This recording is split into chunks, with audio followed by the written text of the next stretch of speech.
give me some guesses. 5, 6, 10, 20. Okay. Okay, thank you. In the purchasing process, there's some tasks that have to happen every time, almost, I mean, unless you're paying cash. They are loan pre-qualification, property search, securing a contract, becoming familiar with the home through inspections and repair estimates, pre-closing arrangements, the closing, and then the post-closing details. And what I'm going to do is I'm just going to touch on each of those lightly, show you some people that are actually involved in each of those processes. And then at the end, we'll take a look at what the numbers look like. The first thing that needs to happen is to start with a solid foundation, and that is by learning which loan product offers the best assistance in accomplishing your particular cash flow goals. That could be, the way to do that is you pre-qualify, and we are very fortunate to have Aaron Sled in our group. He does a fabulous job. He has FHA, VA, conventional, standard loan products, but he also, his actual specialty is portfolio loans, which are loans that don't conform to those standard guidelines. Somebody has a unique situation, and he can make that happen, and has for me wonderfully in a lot of different situations in the past year.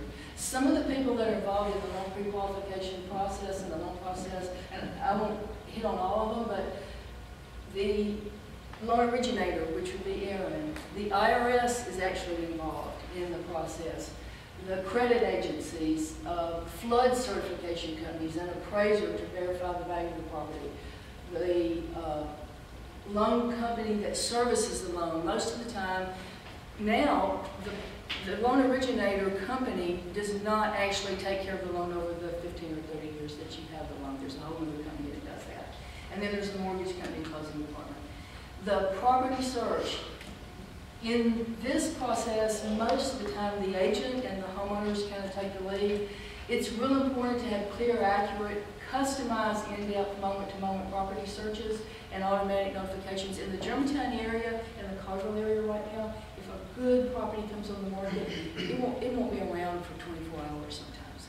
So to be automatically notified when a property that meets a client's criteria just makes all the difference in the world, whether or not they can get the home that they want in a timely manner. And there's a lot of websites that have all kinds of information. It's so much fun to get online. One of the things that we realtors do a lot is we get these phone calls that say, well, this house is on the market, and I won't name the websites, and it meets our, and it was sold 2 years ago. I mean, and that's common. I mean, that's really common. So it's very important to have a realtor who positions you as a looker in the market and gives you advantage of all the latest technology. Negotiations and securing the contract, that's the buyer, the buyer's agent, the seller's agent, and family and friends. Pricing, timing considerations are specific to the neighborhood, location, curb appeal. Most people have an idea. If I go and meet someone and we look at a house, I say, what do you think it's worth? And I say, well, we talked to the neighbor. The neighbor said they spent this much on their house. So this is how much it's worth. And a lot of times that's pretty skewed information. To have a realtor who is a reliable neighborhood specialist will give you a total edge on your negotiating. It means that you can target what that house is really worth, and you can know whether to tweak it one way or the other, whether or not you're really paying a reasonable price, and when you're getting a good deal. You're not just flying blind. The next thing that happens after the contract is getting familiar with the property. All of these words here are actually people and companies and businesses that very often are involved in that process. And just some of them, I'll highlight some of them. The home inspector is the first tier. The home inspector comes out, the home inspector looks at the house, evaluates it, says, hey, these are issues that I see. If the home inspector sees something like a heat and air situation that is not quite right, the home inspector doesn't maybe know why an air conditioner is not cooling all the way, but he'll go, here's a problem. I'm not getting the air transfer that I need here. So we need to call a heat and air person and come out and dig deep into it. handyman services, flooring, home cleaning services, carpentry, roofing, roofing repair, painter, pest control, plumbing, windows and doors, a surveyor. All of these are used just on a regular basis. I mean, yesterday I met with a home inspector, I met with a locksmith, I met with a heat and air person. I mean, that's one day. So these people are just integral to every real estate situation. What happens when there is a home inspection? Used to, you made an offer on the house, you got that negotiated, you felt like you're through with your negotiations. Now, we negotiate the repairs. There's really 2 tiers of negotiation. And you have your inspector come out, you have all of your experts, you come up with a repair list, and then you negotiate those repairs. Once that's done, then you're ready for the pre-closing arrangements.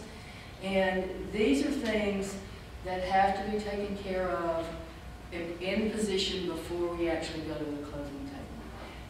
Some of them are hazard insurance, the title search, you have to have clear title on the property or you don't have to buy it. You have a closing attorney and staff, you have a home warranty company, you have buyers who need to pre-approve the HUD before the closing, you have a closer and a time and a place for that, you have a bank where you get your funds. And one of the members that we have here is Robert Keller. He's an insurance person. He does an excellent job. He reduced my monthly note $200 a month. So I love working with Robert. He provides excellent customer service, money-saving rates, and he actually will lock in the pricing and the rates so they won't creep up like mine did over a period of years. The closing is when the attorney's office has checked every single detail of the paperwork. They have looked at the contractual agreements because there's the main agreements like the pricing, but there's also a lot of other agreements that are involved in the real estate transaction. And then under the umbrella of the governing rules and regulations, the closing office puts all the pieces together behind the scenes so that when the buyers and the sellers and the agents come together, they sign the papers and just go on down the road. But in order to make that happen, all of these things have to have been taken care of at the time. And then after the closing, there's still some things that quite often need to happen. Maybe you need a locksmith out to the house because the keys have been there in the same house for the same keys for 25 years and half the neighbors have keys. MLG and W would be always in Shelby County, and then maybe Germantown Water, movers that pack and move and unpack. How many, these are the numbers of people that are involved in each of those transactions. And this is a conservative number. I didn't count anybody's secretary. Okay, I didn't count anybody's secretaries. I didn't count anybody's assistant, and the number was about 112 that are involved. And my job is to, like I said, be the person that makes it all come together so that the pieces fit. And it's really integral to BNI because I need to know people that can do all these things well. I need to do my job well, but I also need to know people that do all these things well. That's what you guys are for. And I appreciate being here ever so much. Sandy Smith, residential realtor with Crye-Leike, and then you get to celebrate, enjoy, relax, and say the commission. Thank you so much.